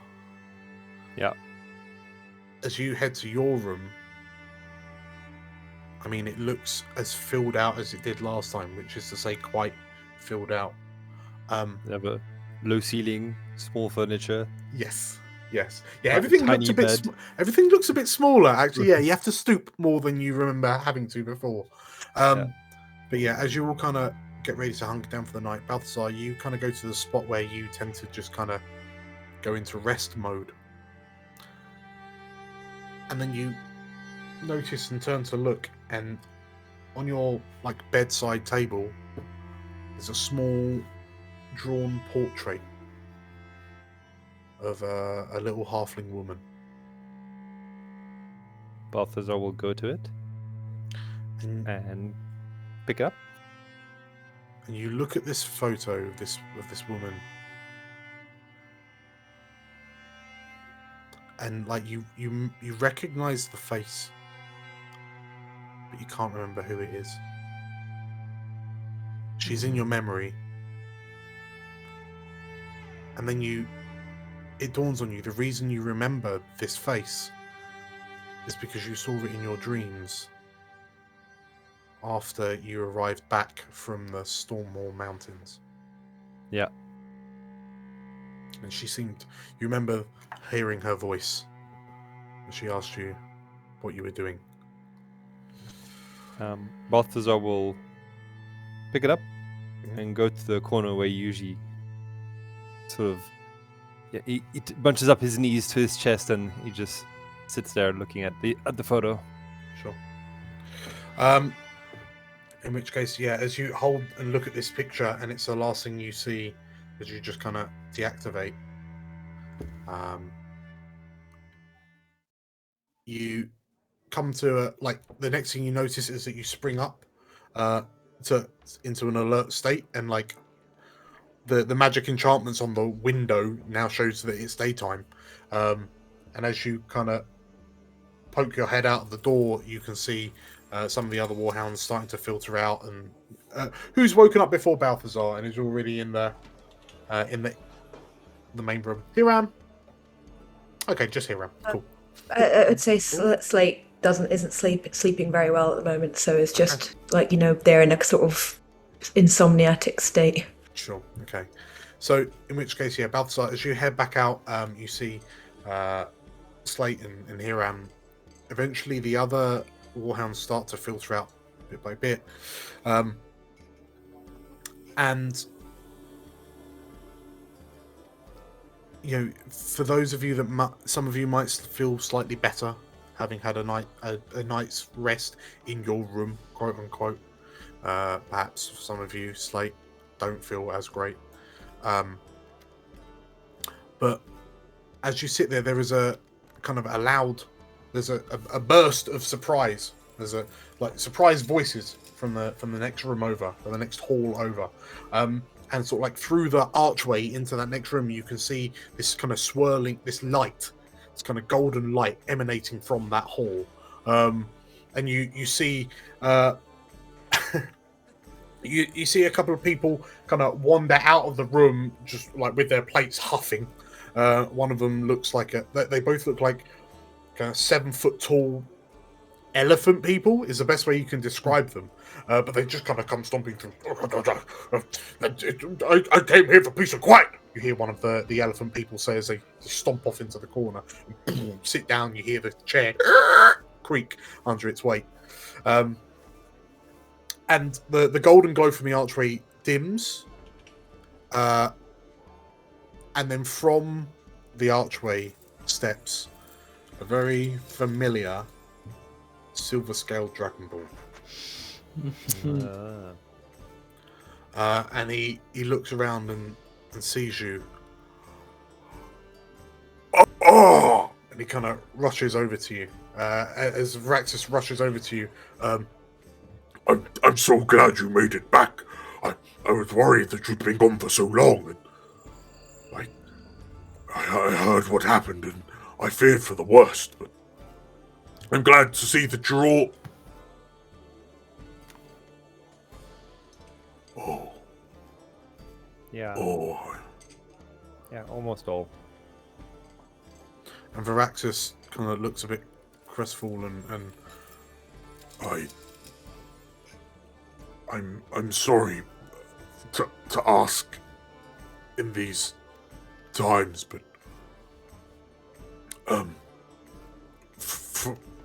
you have to tell me everything that you saw. They tell me that you were on a Norselid. Yeah, take a seat. This is going to be a bit of a long story.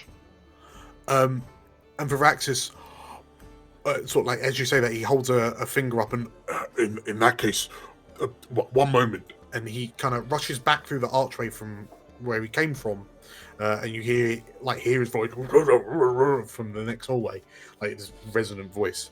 And he as he comes back, he kind of stands up straight, puffs his chest out, and members of the Warhounds, if I could, I would like to introduce you to and sort of as he stutters with his words, and it's clear that he's nervous, like he's kind of got the shakes about him.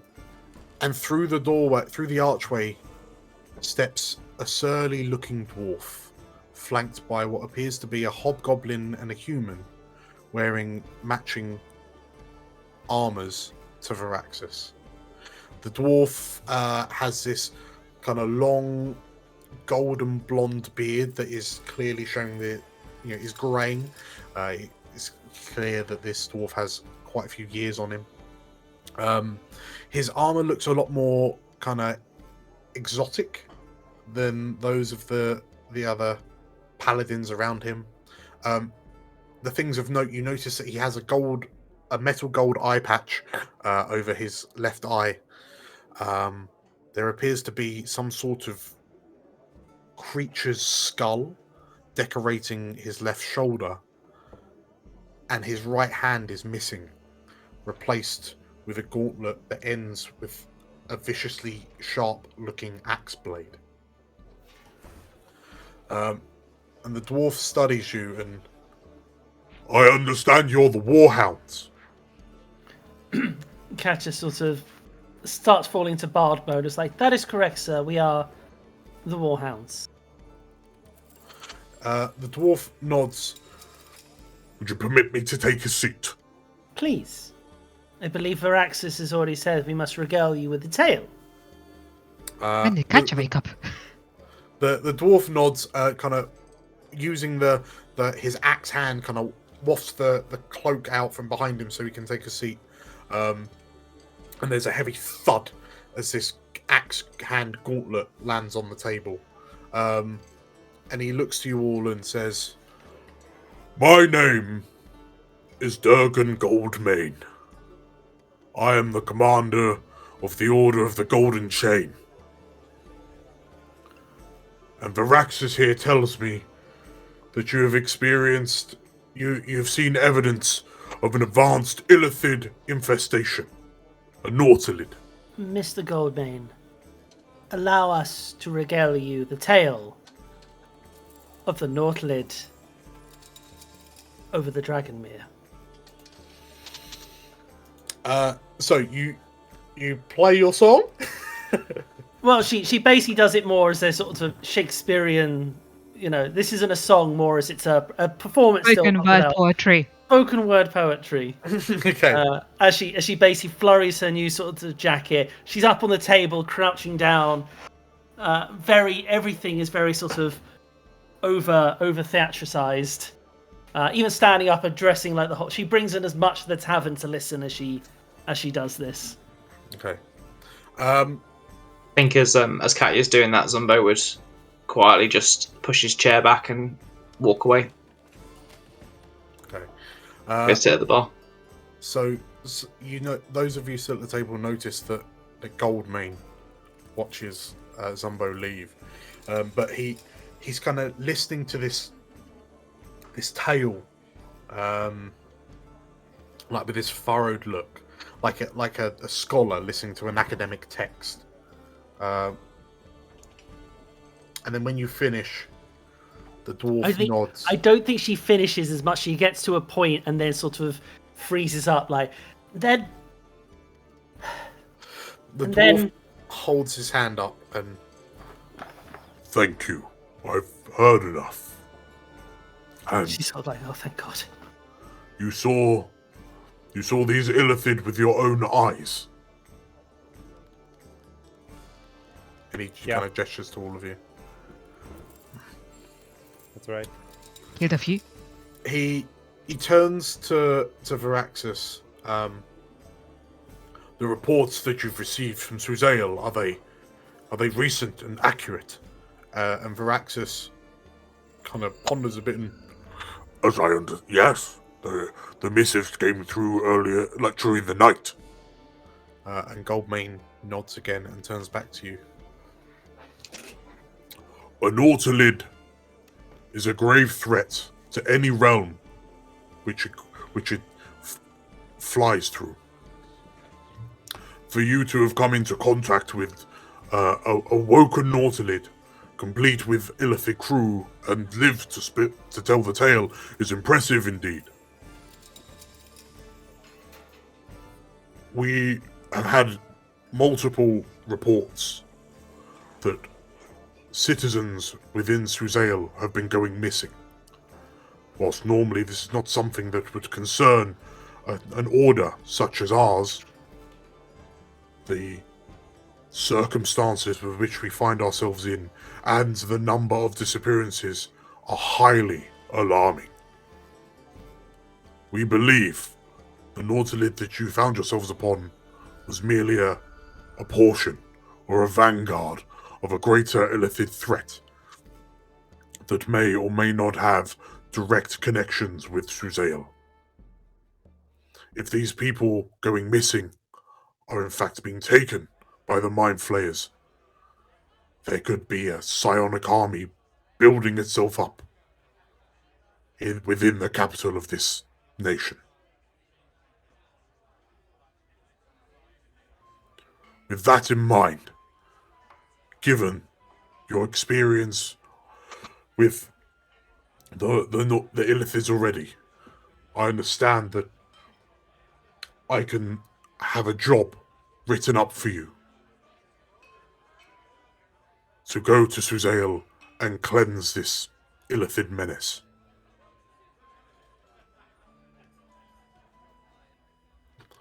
So Can I you give us ask, just a second? of course. Okay, group huddle. Is Zumbo back? No, probably he's sat at the bar. Give me a second here, Em. I'll just go see to him. And Katya comes over to him. It's like, you okay? Yeah, fine. You don't seem fine. Just a bit early for songs for me, Katya. If that makes sense. I know. But it's how I deal with things. It's how I've always dealt with them. As she reaches into her jacket and she plonks your journal in front of you. I think this is incomplete.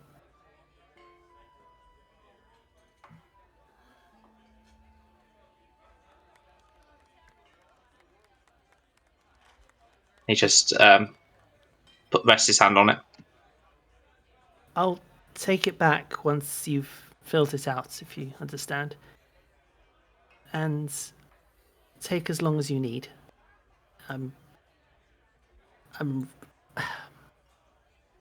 It's not easy. And I know you haven't given up hope, and I'm sorry that I'm sorry that it may seem that the rest of us have, but I'm here if you need to talk. Like it took me a long time to accept that, you know, my mother was gone. So if you need to talk Zumbo, I'm here. And if you want to ever hand me that back, let me know when you've finished writing what you need to write. And whatever it is, I'm sure it will be. I'll make sure I turn it into something special.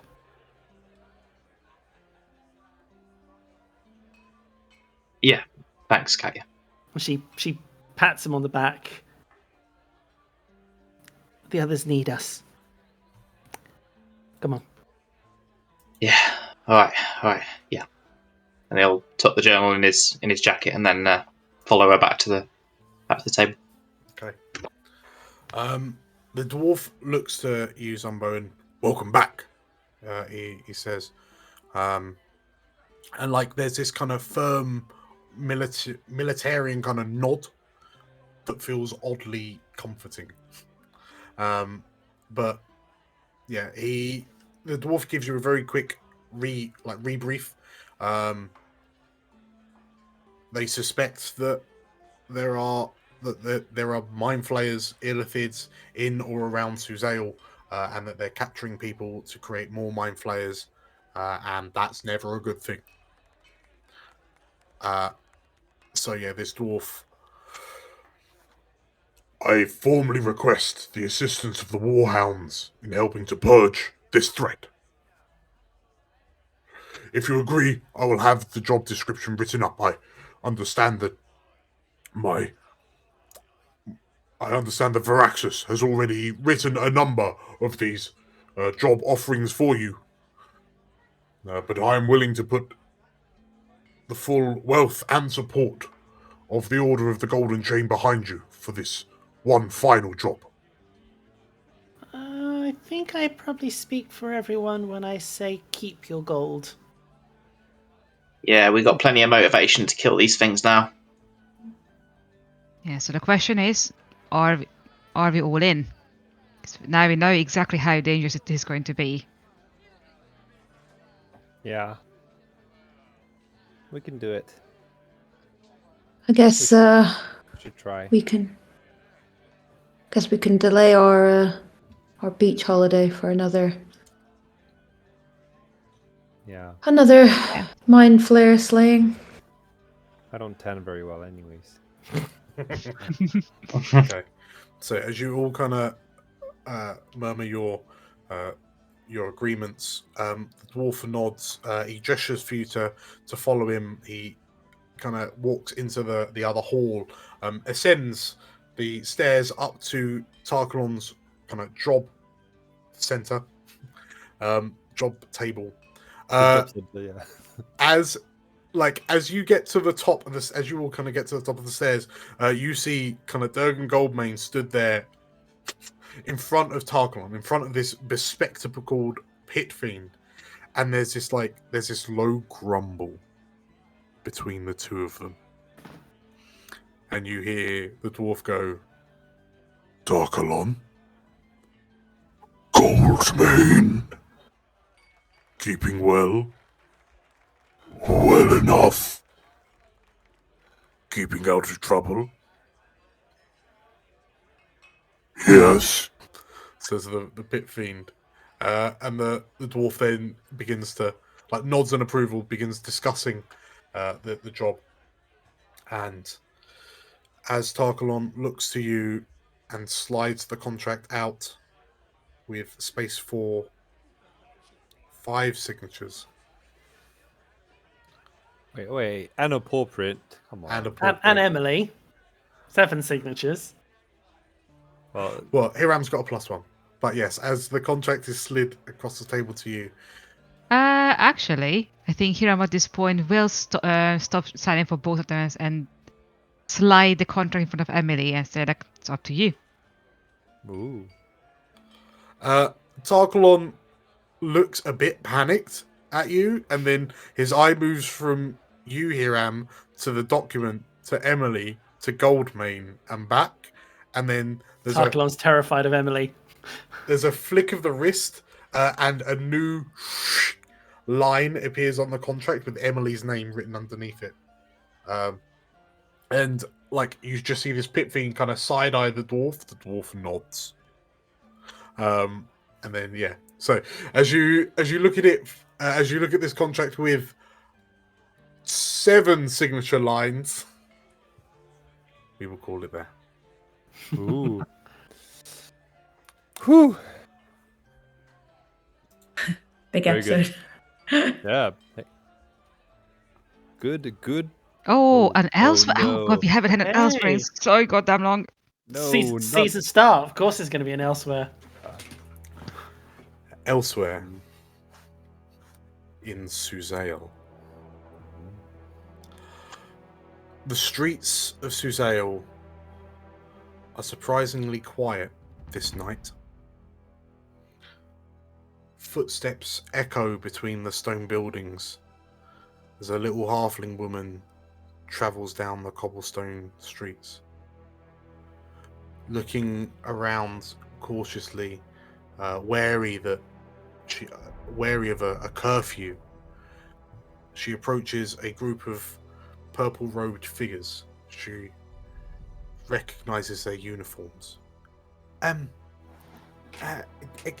Excuse me, you're war wizards, aren't you? And the three figures turn and, why, yes, we are. It's past the curfew, my lady. You should be heading back to your home. Well, actually, I'm visiting. You see, if you're, I'm actually looking for someone. He's actually a war wizard, just like you. Maybe you know him. His name's Balthazar. And one of the war wizards steps forward and tilts his head. Balthazar, you say? I do know him, actually. Come with me. I'll take you to him. Oh, where are my manners? My name's Aiden.